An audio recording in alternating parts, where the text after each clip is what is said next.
इस वीडियो में आज हम आपको बताएंगे कि भगवान किस घर में बेटियों को देता है।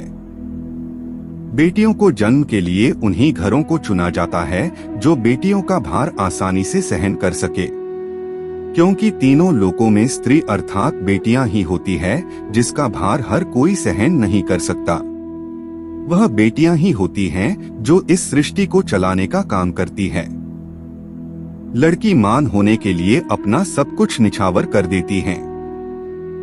हम आज भी ऐसे समाज में जी रहे हैं जो आज भी पुरुष प्रधान है। आज भी जब लड़की का जन्म होता है तो अधिकतर घरों में बहुत ज्यादा मायूसी छा जाती है, और यह और कुछ नहीं बल्कि हम मनुष्यों की अज्ञानता है। लड़की को सब कुछ समझते हैं, परंतु आपको जानकर हैरानी होगी, लड़की का जन्म हर किसी के घर के अंदर नहीं होता बल्कि उसी के घर होता है जो भाग्यशाली और खुशनसीब होते हैं और अपने पुण्य कर्म किए होते हैं। और आज हम आपको यही बताएंगे कि भगवान कैसे घरों को लड़की का जन्म देने के लिए चुनते हैं और वह कौन कौन से पुण्य कर्म है जिसकी वजह से कोई भी इंसान बेटी का माँ बाप बनता है। एक बार भगवान श्री कृष्ण से अर्जुन पूछते हैं कि माधव किन कर्मों के कारण किसी के घर पुत्री धन की प्राप्ति होती है और कौन से घरों में बेटियों का जन्म होता है। तब श्री कृष्ण अर्जुन से कहते हैं, हे पार्थ, अगर किसी के घर बैठे भाग्य से होते हैं तो बिटिया सौभाग्य से, और जो भी स्त्री या पुरुष अपने पूर्व जन्म में पुण्य कार्य किए होते हैं उन्हें ही एक बेटी के माता पिता होने का सौभाग्य प्राप्त हो सकता है। लोगों की ये सोच है कि बेटियां तो पराया धन होती है और उनका अपना घर ससुराल होता है। यदि परिवार और खानदान का नाम वंश बढ़ाना है तो संतान के रूप में बेटा होना बहुत आवश्यक है। बेटे को अहमियत देने का एक प्रमुख कारण परिवार की मान व प्रतिष्ठा से जोड़ दिया गया है। समाज में लड़का और लड़की में से लड़के को वरीयता देना का एक बड़ा कारण सत्ता है। भारतीय पितृसत्तात्मक समाज में पुरुष ही इस सत्ता का केंद्र होता है। आर्थिक रूप से सारी बागडोर पुरुषों के संभालने के कारण उनको ही मजबूत माना जाता है। पीढ़ी दर पीढ़ी विरासत में मिली जमीन जायदाद पर केवल लड़के का हक होना इसका एक प्रमुख कारण है। बेटे को परिवार का वंश कहना इसी रीति को आगे बढ़ाना है, जहां वसीयत का हकदार केवल लड़का होता है। इससे अलग लड़कियों को एक आर्थिक बोझ समझा जाता है। दहेज व्यवस्था जैसी कुप्रथा के कारण उन्हें वसीयत घटने वाला समझा जाता है। यदि किसी परिवार में बेटा नहीं है तो बेटियों को यह हक मिलना एक गलत परंपरा के तौर पर देखी जाती है। बेटियों के साथ संपत्ति का बंटवारा से आशय खानदान के नाम व ताकत को कम करना कहा जाता है। जब किसी के घर में बेटी पैदा होती है तो उसके माथे पर थोड़ी सी शिकन आती है। इसका कारण आप क्या मानते हैं? बेटी के दहेज की चिंता या बेटी को पालने में उसकी सुरक्षा की चिंता या बेटी को पालकर दूसरे घर देना, ये सब व्यर्थ की चिंताएं हैं। माता पिता से लगाव के कारण बेटियों को ज्यादा ध्यान रखने वाली माना जाता है।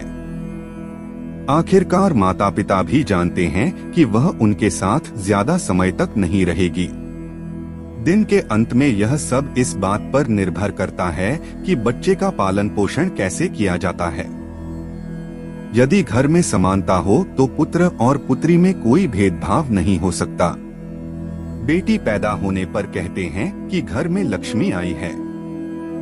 इतना ही नहीं, बेटी के जन्म लेने पर घर में खुशियां और रौनक भी खूब आती है। वहीं पिता के लिए बेटियां ज्यादा खास होती है। एक स्टडी के मुताबिक बेटी के पिता लंबा जीवन जीते हैं। बच्चे के जन्म को लेकर हमेशा माँओं के बारे में बातें होती है, लेकिन इस रिसर्च में बच्चे के जन्म से पिता की सेहत और शरीर पर पड़ने वाले जोरदार असर के बारे में बात की गई है। यह स्टडी जैगेलोनियन यूनिवर्सिटी द्वारा की गई थी। इसमें 2147 माँओं और 2163 पिताओं को शामिल किया गया था। इस स्टडी में पाया गया कि बेटों का पिता की जिंदगी पर कोई असर नहीं पड़ता है। हालांकि इसमें पता चला कि बेटी वाले पुरुषों की उम्र लंबी हो जाती है। यह स्टडी आगे कहती है कि जितनी ज्यादा बेटियां होंगी, पिता की उम्र उतनी ही ज्यादा लंबी होगी। ज्यादा स्पष्ट रूप से कहें तो एक बेटी के पैदा होने पर पिता की उम्र 74 सप्ताह तक बढ़ जाती है।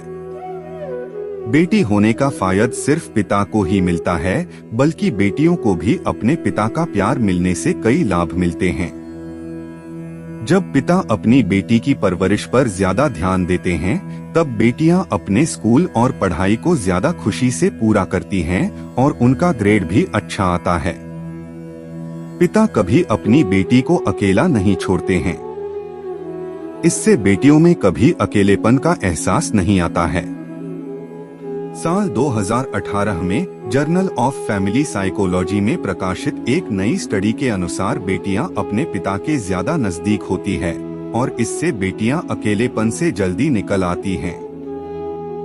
बेटियां घर की रौनक होती हैं और माता पिता के दिल के बेहद करीब और खास होती हैं। उस पर भी जब एक शायर के घर बेटी का जन्म हो और वो इस रिश्ते को शब्दों में ना ढाले, यह असंभव है। इसलिए पेश हैं आपके लिए बेटियों पर लिखे चुनिंदा शेर, जिनमें शायरों ने अपने जज्बातों का इजहार किया है। बेटियां घर की रौनक होती हैं और माता पिता के दिल के बेहद करीब भी होती हैं। उस पर भी जब एक शायर के घर बेटी का जन्म हो और वो इस रिश्ते को शब्दों में ना ढाले, यह असंभव है। इसलिए पेश हैं आपके लिए बेटियों पर लिखे चुनिंदा शेर, जिनमें शायरों ने अपने जज्बातों का इजहार किया है। हमारे समाज में बेटी के जन्म पर कई लोग उदास हो जाते हैं, क्योंकि ऐसे लोग बेटियों को बोझ समझते हैं। उन्हें लगता है कि बेटी पैदा हुई तो उनकी जिंदगी बोझिल हो जाएगी। आजकल समाज में दहेज जैसी कुप्रथा के कारण भी कई लोग अधिक बेटियां नहीं चाहते हैं। यह कुप्रथा समाज में बेटियों के महत्व को खत्म कर रहा है। बेटियां सबके मुकद्दर में नहीं होती हैं। जो घर खुदा को पसंद आ जाए, बस वहां होती हैं। दुनिया के किसी एक कोने में बसने वालों का घर भी शायद खुदा को पसंद आ गया, तभी तो एक नहीं, दो नहीं, बल्कि कितनी बेटियों को भेज दिया उनके आंगनों में। बेटियां स्वाभाविक रूप से अपने पिता के साथ संबंध बनाने की लालसा रखती हैं और वे विशेष रूप से अपने पिता से भावनात्मक और शारीरिक स्नेह को बनाए रखती हैं। वास्तव में मेग मीकर के शोध के अनुसार जब लड़कियों और पिताओं के बीच एक मजबूत रिश्ता होता है, तो बेटियां जीवन में कई अलग अलग स्तरों पर बेहतर से भी बेहतर करती हैं। एक बेटी अपने माता पिता की देखभाल करना शुरू कर देती है और उनके जीवन में इतना प्यार और आनंद लाती है। एक बच्चे से ज्यादा वह उनकी दोस्त बनकर रहती है और भावनात्मक सहायता प्रदान करती है, जिसकी माता पिता को अक्सर आवश्यकता होती है, क्योंकि वे बड़े होने लगते हैं। वह सुनिश्चित करती हैं कि उनके पास वह सब कुछ है जो उनके जीवन को बेहतर और खुशहाल बनाता है। अगर आपको हमारी ये प्रस्तुति अच्छी लगी हो तो हमारे चैनल को लाइक, शेयर और सब्सक्राइब जरूर करें। साथ में वीडियो में अपना कमेंट जरूर करें। आपका धन्यवाद।